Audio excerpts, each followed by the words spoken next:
Good evening friends. हम पढ़ रहे हैं बिपिन चंद्रा की हिस्ट्री ऑफ मॉडर्न इंडिया और उसमें हम देख रहे हैं chapter number 1 the decline of the Mughal empire.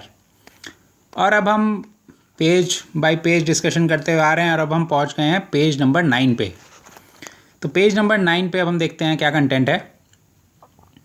इसमें सबसे पहले हमें ये समझना है कि जो नादिर शाह का इन्वेजन हुआ था मुग़ल एम्पायर के ऊपर, उसका क्या इम्पैक्ट रहा, मतलब उसके क्या क्या उसका प्रभाव पड़ा मुग़ल एम्पायर के ऊपर।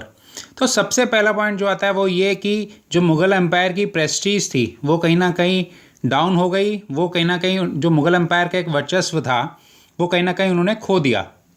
सो loss of prestige of the Mughal empire. दूसरा, जो वीकनेस थी एम्पायर की, मतलब अब जो उनके आपस में इंटरनल प्रॉब्लम्स चल रही थी वो एक तरह से वीकनेस एक्सपोज हो गई। अब सबको पता चल गया कि अब मुग़ल एम्पायर वो एम्पायर नहीं रही जो एक टाइम पे बहुत ज़्यादा पावरफुल हुआ करती थी। तो ये मैसेज जो था वो आपका जो मराठा सरदार्स थे उनको भी ये मैसेज गया, और जो आपकी फॉरेन ट्रेडिंग कंपनीज थी जैसे ईस्ट इंडिया कंपनी, उनको भी ये मैसेज चला गया कि अब जो सेंट्रलाइज्ड पावर है मुग़ल एम्पायर जो है अब वो पहले जैसी स्ट्रांग नहीं है, और अब मतलब इनके ऊपर अटैक करके इनको हराया जा सकता है। फिर और जो थर्ड पॉइंट आता है इसमें कि जो सेंट्रल एडमिनिस्ट्रेशन था वो डिस्टर्ब हो गया। क्यों? क्योंकि जब नादिर शाह ने हराया इनको मुग़ल एम्पायर को, मतलब जब मुग़ल्स को हराया नादिर शाह ने, तो फिर क्या हुआ कि जो सेंट्रल पूरा एडमिनिस्ट्रेटिव सिस्टम था वो डिसरप्ट हो गया कुछ समय के लिए, जब तक क्योंकि बहुत ज़्यादा प्रॉब्लम्स हो गई थी उस वक्त दिल्ली में। फिर इसमें जो हमारे फाइनेंसेस थे, जो पैसा था, वो इंपीरियल फाइनेंसेस सारे ख़त्म हो गए। क्यों? क्योंकि नादिर शाह ने सब यहाँ से लूट के वो वापस अपने साथ ले गए नादिर शाह। तो फाइनेंसेस की बहुत प्रॉब्लम होने लगी, जिससे कि जो इकोनॉमिक लाइफ थी, मतलब जो इकोनॉमिक साइकिल थी यहाँ पे, वो भी बहुत ज़्यादा इफेक्ट हुई और उसको भी रन करने में बहुत ज़्यादा प्रॉब्लम हुई। और मेजर इसमें और क्या हुआ कि हम जो ये काबुल था हमारा, वो भी काबुल भी हमसे, मतलब लॉस ऑफ काबुल, मतलब काबुल भी अब मुग़ल एम्पायर के अंडर में नहीं आ रहा था, वो भी नादिर शाह ने अपने कब्ज़े में ले लिया था। और जो इंडस रिवर है उसका जो वेस्ट वाला पार्ट है, इंडस रिवर के जो वेस्ट वाला पार्ट है, वो भी अब इन्वेजन्स के लिए ओपन हो गया था कि अब नॉर्थ वेस्ट साइड से आराम से इन्वेजन किया जा सकता है। तो ये सारी चीज़ें हुई नादिर शाह के इन्वेजन से मुग़ल एम्पायर के ऊपर। अब हम देखते हैं कि मोहम्मद शाह ने एक काफ़ी लंबे समय तक रूल किया एज अ मुग़ल एम्परर। फिर फाइनली इन 1748 इनकी डेथ हो जाती है, और जैसे इनकी डेथ होती है तो जो वहाँ के नोबल्स होते हैं उनके बीच में एक आपस में ही लड़ाई छिड़ जाती है, और वो आपस में लड़ते हैं ये कि कब्ज़ा करने के लिए कि अब रूल जो है वो कौन करेगा। तो उसके बाद क्या होता है कि जो नॉर्थ वेस्टर्न डिफेंस है, जो हमारी कंट्री का नॉर्थ वेस्टर्न डिफेंस हुआ करता था उस टाइम पे इंडिया का, तो वो बहुत कमज़ोर हो चुका था। क्यों? क्योंकि नादिर शाह ने नॉर्थ वेस्ट साइड से ही अटैक किया था इंडिया के ऊपर।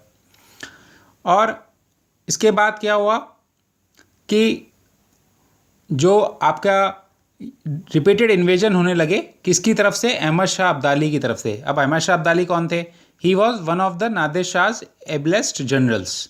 नादिर शाह के वो जनरल थे, तो वो भी रिपीटेड इन्वेजन करने लगे, क्योंकि उनको समझ में आ गया था कि नॉर्थ वेस्ट से आके अटैक करना बहुत आसान है और हम इनको आसानी से हरा सकते हैं और लूट के यहाँ से सामान लेके वापस जा सकते हैं। और फिर अहमद शाह अब्दाली ने क्या किया कि he succeeded in capturing Afghanistan. Afghanistan को भी इन्होंने कैप्चर कर लिया नादिर शाह के डेथ के बाद। चलिए फिर आगे देखते हैं आगे और क्या हुआ। अब हम बात कर लेते हैं कि अहमद शाह अब्दाली, नादिर शाह की डेथ हो गई, उसके बाद अहमद शाह अब्दाली की क्या पॉलिसी रही। So he invaded and plundered northern India.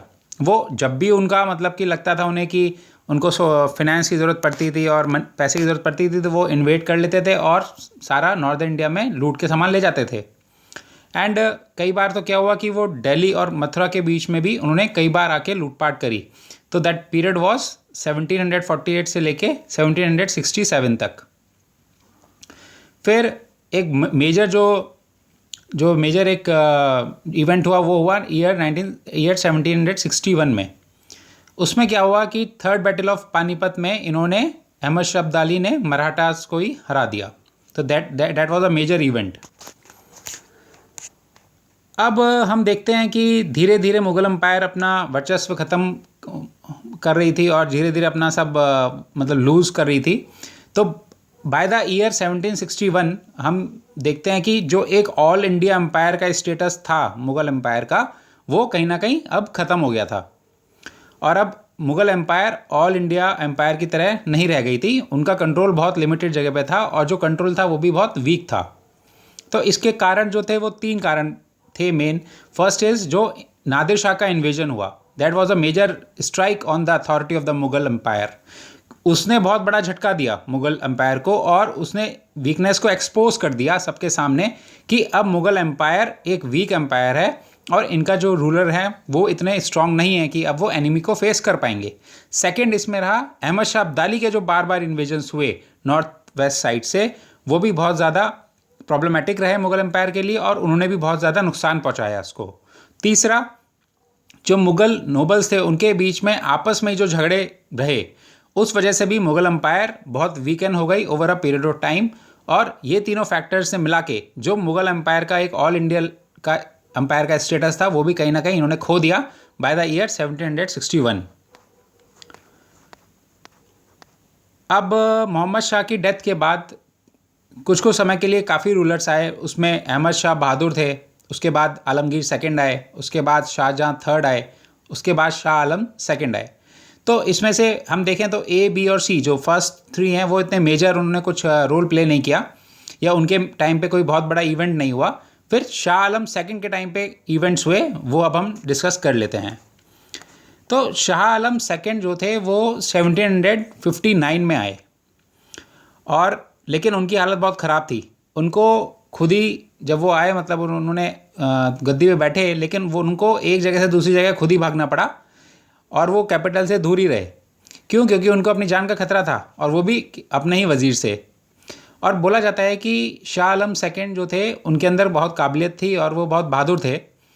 लेकिन बात ये थी कि उस टाइम का जो समय था 1759 का जो पीरियड चल रहा था, जो दौर चल रहा था और जो मुग़ल एम्पायर की स्थिति थी कि अब मुग़ल एम्पायर को बचाना एक तरह से असंभव था।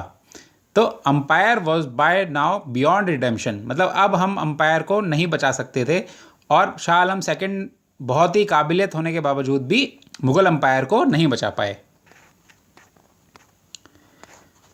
फिर 1764 में क्या हुआ कि ईस्ट इंडिया कंपनी जो थी उसने वॉर डिक्लेयर कर दिया और उस वॉर में 3 लोगों ने साथ मिलके मतलब इनके खिलाफ लड़े। फर्स्ट शाह आलम सेकंड थे जो मुग़ल एम्पायर की तरफ से लड़े, दूसरे मीर कासिम थे बंगाल से और थर्ड वॉज शुजाउद्दौला जो अवध से थे। तीनों ने मिलके लड़ाई करी against the east India company, लेकिन ये वॉर ब्रिटिश जीत गए and all these 3 they suffered a heavy defeat. मतलब फाइनली ये वाला वॉर जो था वो ब्रिटिशर्स जीत गए। Thank you so much friends. अब मैं जल्दी से आऊँगा आपके साथ पेज 10 लेके। Have a nice evening. जय हिंद।